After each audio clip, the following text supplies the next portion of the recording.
జలదంకి మండలం జమ్మలపాలెంలోని ఎస్వీఆర్ కళ్యాణ మండపంలో శ్రీ శ్రీనివాస జూనియర్ కాలేజీ 10వ వార్షికోత్సవ కార్యక్రమం ఘనంగా నిర్వహించారు. ఈ కార్యక్రమానికి ముఖ్య అతిథిగా కావలి శాసనసభ్యులు గగుమాటి వెంకట కృష్ణారెడ్డి పాల్గొన్నారు. ఎమ్మెల్యే కావ్య కృష్ణారెడ్డికు కాలేజీ యాజమాన్యం, అధ్యాపకులు, విద్యార్థులు ఘన స్వాగతం పలికారు. ఈ సందర్భంగా కాలేజీ యాజమాన్యం ఎమ్మెల్యే కావ్య కృష్ణారెడ్డిని ఘనంగా సన్మానించారు. తదనంతరం విద్యార్థులకు ఎమ్మెల్యే కావ్య కృష్ణారెడ్డి స్కాలర్షిప్ అందజేశారు.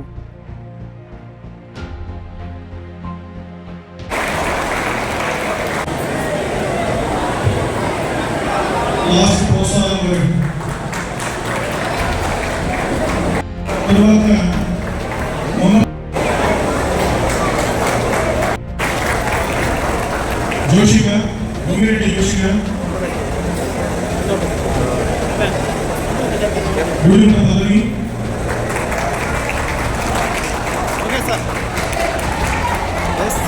రాధిక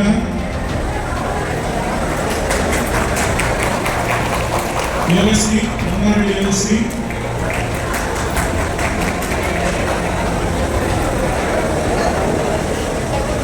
శివ అంకిత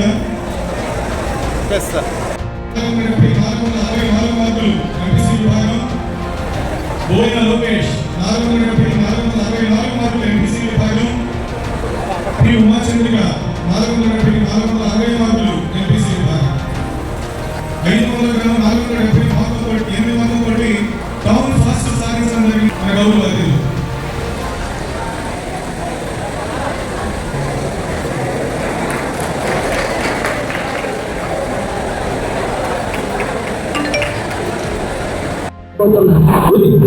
ఎందుకంటే మనం కలియుగంలో ఉన్నాం, ఈర్ష్య దేశాల్లో ఉన్నాం.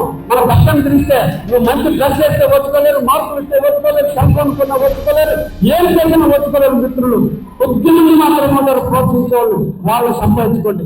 అందుకే వివేకానందుడు చెప్పినటువంటి ఒక సూచనని ముగిస్తా. మనందరి జీవితం ఒక నీటి బొట్టు లాంటిది. నీరు అది లేకపోతే మనం బతకలేము, ఈ జీవరాశులన్నీ బతకలేవు ఆ నీరు లేకపోతే. అటువంటి బొట్టు లాంటిది మన జీవితం.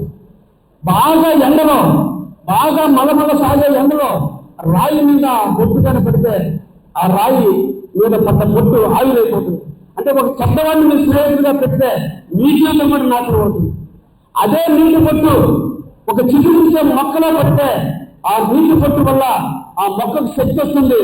ఆ శక్తి వచ్చిన మొక్క పెరుగుతుంది, పెద్దదవుతుంది, పూలు ఇస్తుంది, ఫలాలు ఇస్తుంది, అందరికీ నీడని ఇస్తుంది. మీ జీవితం కూడా ఒక మంచి వ్యక్తిని పక్కన పెట్టుకుంటే మీ జీవితం కూడా వెలుగుకి దారి తీస్తుంది.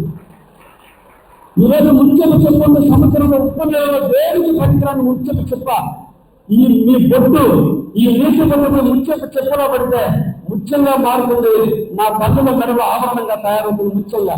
మీ జీవితం ముత్యం కావాలంటే, అందరూ అభిమానించే ముత్యంగా, కడిగిన ముత్యంగా మీరు రావాలంటే ఒక మంచి మిత్రుడు సాధించుకోండి అని చెప్పి మా విద్యార్థులు అందరూ కూడా తెలియజేస్తూ, జీవితంలో కష్టాలు వస్తాయి, ఓడిపోతాం, మోసపోతాం, పడిపోతాం.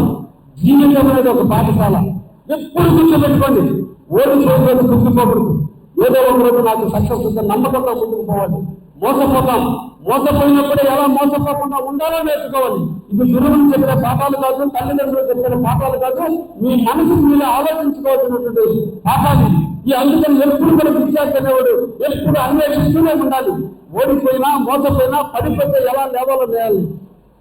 ఇలా ఎప్పుడైతే మనం తెలుసుకుంటామో ఆటోమేటిక్గా మన జీవితం బాగుంటుందని మరొకసారి మీ అందరికీ కూడా తెలియజేస్తూ, ఒక్కటే ఆనందంతో వచ్చిన జీవితం కష్టాలు పాలు చేస్తుంది, కష్టంతో రాని జీవితం ఆనంద పాలు చేస్తుందని జీవితంలో నెమ్మరేసుకుంటూ ఎదిగి ఈ కావలికి ఖ్యాతిని తెచ్చి, ఈ కావలిలో మీకు కాలేజీలో పాఠాలు చెప్పిన గురువులకి, మిమ్మల్ని నన్ను చదివిస్తున్న మీ తల్లిదండ్రులకి, ఈరోజు లాభం వస్తుందో నష్టం వస్తుందో మీ అందరికీ ర్యాంకులు తెప్పించడానికి యాజమాన్యం పడే తప్పనికి, వడ్డీలు కట్టేదానికి నిజంగా లాభాలు లేకపోయినా మీ నమస్కారాలకు అలవాటుపడి ఈ కాలేజీ యాజమాన్యం సభ్యులు కూతుళ్ళు చదివిస్తున్నారంటే ఏదో ఒకరు మీరు అందరూ ఉన్నత స్థాయికి రావాలని ఒకే ఒక అభ్యున్నత దీక్షతో ఉంది. ఆఖరిగా ఈ కావలి కనకపట్నం కాబోతుంది. ఆ కనకపట్నం రథసారథి ఎవరన్నా ఉన్నానంటే నారా చంద్రబాబు గారి నాయకత్వంలో ఈ రాష్ట్రంలో కొన్ని వందల మంది, లక్షల మంది ఉద్యోగాలు వచ్చేటువంటి రోడ్డు కల్పన జరగబోతుంది. ఈ రోజు కొన్ని వందల ఇండస్ట్రీస్ వస్తున్నాయి. కావలి కనకపట్నం అవుతుంది. ఆ దిశగా పేద పడుగు బలహీన వర్గాల నుంచి వచ్చి వేరు కూడా కష్టాలు నష్టాలు బాధలు ఇబ్బందులు అన్ని ఎదుర్కొని ఒక రైతు కుటుంబంలో కూలీ నాలి చేసుకుని బతికి ఈ రోజు మీ ముందుకు వచ్చి ఒక రోల్ మోడల్ లీడర్గా నేను ఉన్నానంటే నాడు నేను శ్రమ ఎక్కడ ఉంటుందో సక్సెస్ అక్కడే ఉంది. ఆనాడు నేను శ్రమ పడ్డాను కాబట్టి ఈ రోజు సక్సెస్ లో మీ ముందుకు రాగలిగా. రేపటి రోజు మీరు కూడా కష్టంగా రావాలంటే సక్సెస్ కోసం శ్రమ కోసం తెలియజేస్తూ అవకాశం అందరికీ కూడా ధన్యవాదాలు తెలియజేస్తూ